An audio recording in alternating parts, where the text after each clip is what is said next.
Budapest, 1944. december vége. A táj, mint egy összegyűrt képregény hevert.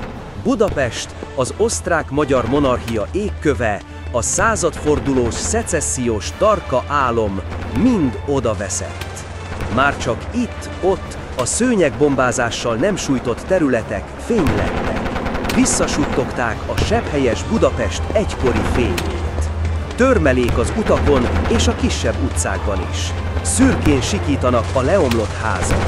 Mögöttük feketén, barnán a város torz sziluettje. Méregzöld egyenruhában, mint sáskák a nyilasok. Karjukon az árpádsávos karszalaggal, kezükben gépfegyverrel.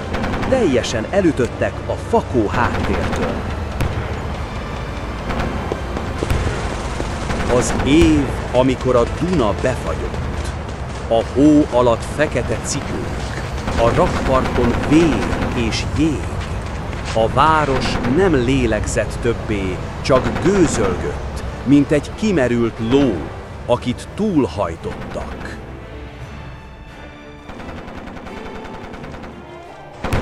Budapest, 1944 telén. Ketté szakadt város, ketté szakadt lelkek.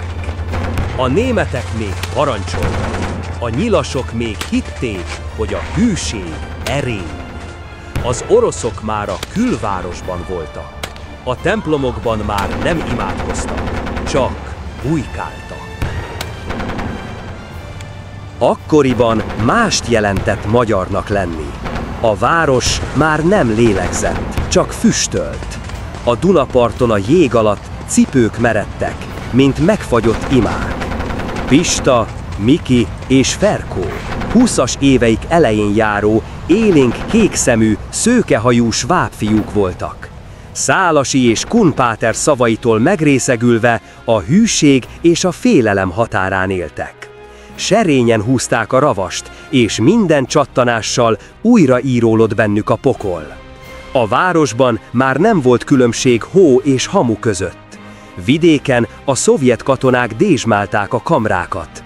Budapesten még a németek uralkodtak, de valójában senki sem volt ura semminek. A halál mindennapos volt, mint a levegővétel. És az élet már csak reflex volt, nem ajándék. Mikinek néha álmai voltak. Olyan álmok, ahol az arcok visszanéztek rá, némán, vádlón, fagyott tekintettel. És mikor a sötétség már teljesen ellepte, valami fény jelent meg. Egy idegen alak, kopasz, egyszerű ruhában, mintha egy másik világból lépett volna az álmaiba. Egy tibeti mester.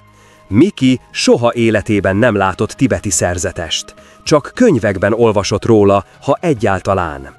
De az álom újra és újra visszatért, és minden alkalommal a fény egyre közelebb jött hozzá. A valóságban viszont szorult az ostromgyűrű. A németek már nem bajtársak voltak, hanem gazdák. Ők, a fiatal sváb nyilasok, csak árnyékok lettek a háború szélén, alázatos, rettegő szolgák a birodalom romjai alatt. Sírtak néha, csendben. Aztán másnap kemény arcot vágtak, és tovább engedelmeskedtek. Mert a háborúban egy valami biztos, aki nem ragadozó, az préda. Így teltek az acélszürke napok. A hó alatt vér és félelem ropogott.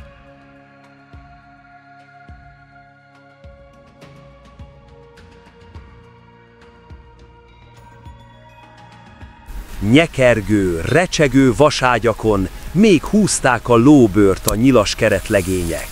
Valahol a budai oldalon, egy félig rommá lőtt objektumban.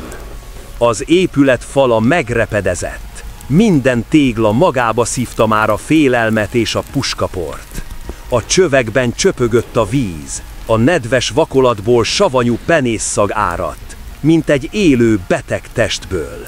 Csak az éjjeli őrség volt ébren. És Miki. Egy eldugott latrinán cigarettázott, a hideg vasajtó mögött, ahol a fény sosem volt teljes, és az ember könnyen elhihette, hogy a világ már nem létezik. Remegett, a pánikroham hulláma épp elült. A visszhangzó szavak a fejében, a parancsok, a kiáltások, a Duna partján dördülő lövések lassan elnémultak. Maradt csak a cigaretta fénye, ahogy narancsosan izzott a félhomályban, a hajnali kék levegőben, mint valami apró, makacs életjel.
A kaszárnya udvarán hideg szél fúj, a Duna felől füstszag és égett olaj bűze száll.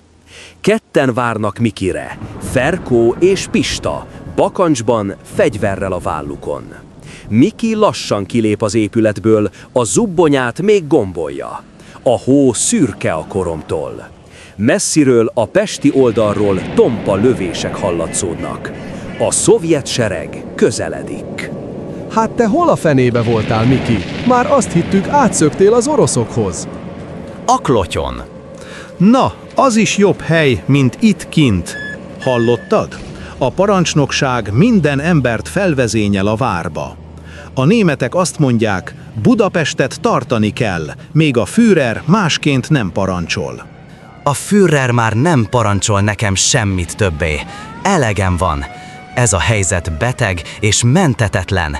Nem akarok ezen a süllyedő hajón maradni. Elegem volt a rémálmokból, a bűzből, a mocsokból. Emlékezzetek, miért léptünk be ide? Pénzt és ellátmányt és szállást ígértek. Minden ígéretük hamis, csak magunkra számíthatunk. Megbízhatom bennetek?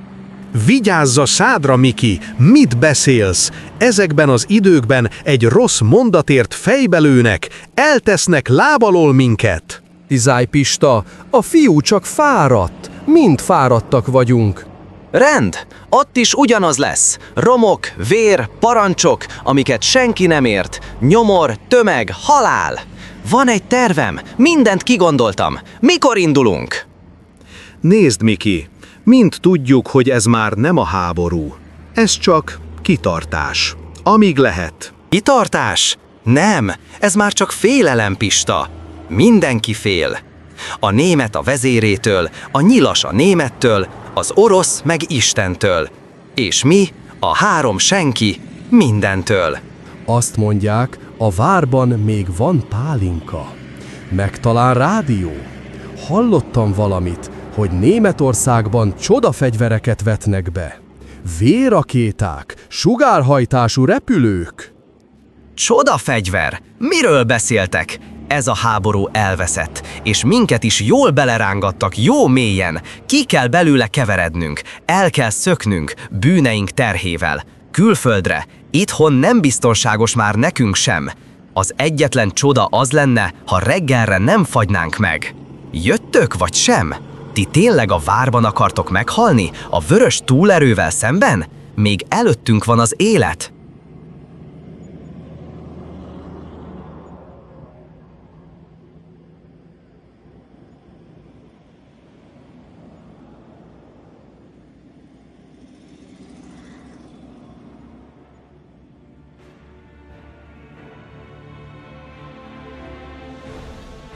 Budapest 1945. januárjának végén.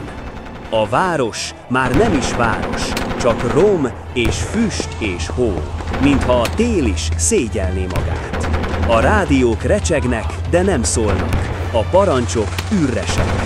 A várban a nyilasok árnyékai egyre hosszabbak, mint akik már rég a föld alatt élnek. Sötét van, fény sehol. Itt-ott bomba robban. A robbanás megszínezi a sötétkék éjszakát és a város fekete csonka árnyékjait. Egy pillanatra fehér és sárgás lesz minden. A romok felragyognak, fekete árnyékkontúrral, mint valami rajzfilm celluloid filmkockája. Aztán átkormozódva kialszik. Emberek hörögnek, jajgatnak. A vörös sereg egyre közelebb. A három fiú, Miki, Ferkó és Pista kezdetben mielőtt Kun páter befolyása alá kerültek, rádiósok voltak. Képesek voltak meghallani a háború zúgásában is egy emberi hangot. És beszéltek is valamennyit oroszul, csak annyit, hogy ne lőjék le őket az első percben. A németektől tanulták a távírózást, az oroszokból meg a félelmet. Egy szótárt még az ostrom előtt szerzett Miki, egy zsákmányból. Nem sokat értett belőle, csak a hangzás tetszett neki. A szavak idegenek voltak, de puhábbak, mint a német. És talán közelebb voltak a plebejus imához, mint az Übermancs parancshoz.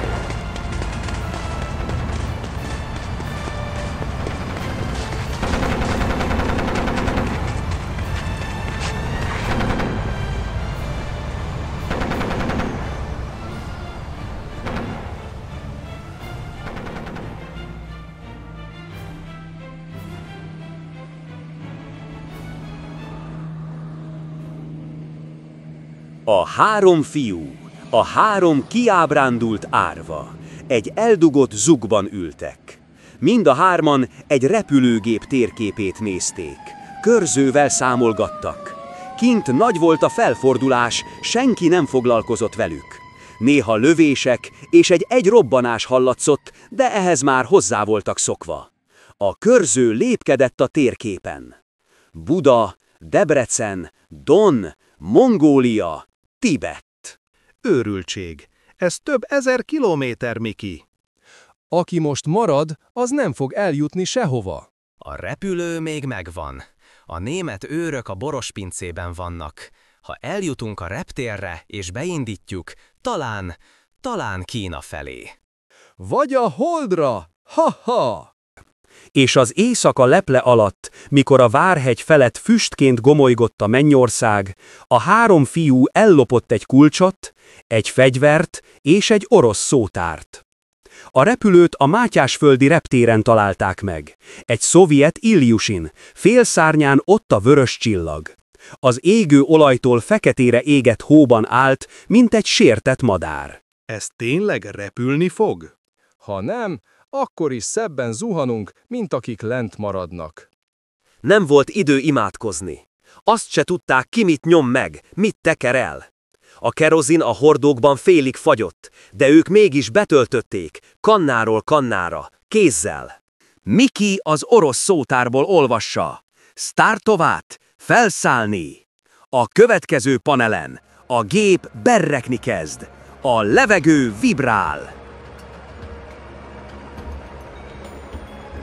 A motor végül hörögve, krákogva, majd büszkén felbődült. És a gép, mintha maga sem hinné el, lassan megmozdult. A három fiú arca kékes fényben, a szélvédőn átdereng a csillagos ég, a pilóta fülke ablakán túl vörösen ég Budapest. Hol itt, hol ott villan fel egy robbanás, narancsosan, vörösesen. Mindenki, vagyis zömében mindenki a budai várat védi. Másik oldalról az oroszok még nem értek ide. Kihalt minden. Csak az orosz gép madár berreg. Majd remegve elindul.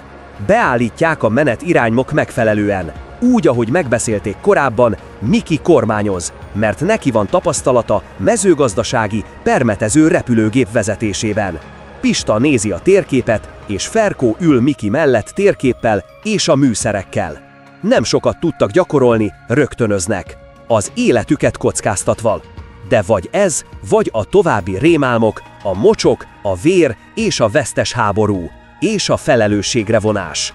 Orosz egyenruhában, szőm és pilóta Jackiben ráadták a gázt. Mert élni akartak, és elrontott életüket újrakezdeni, valami más név alatt, messze Magyarországtól. Mire a németek észrevettek, mi történt, ők már messze jártak. Miki, merre? Kelet, mindig kelet felé. Kelet felé, ahol a nap születik, és ahol talán még hisznek abban, hogy a bűn megbocsátható. A repülő emelkedik a füst felett.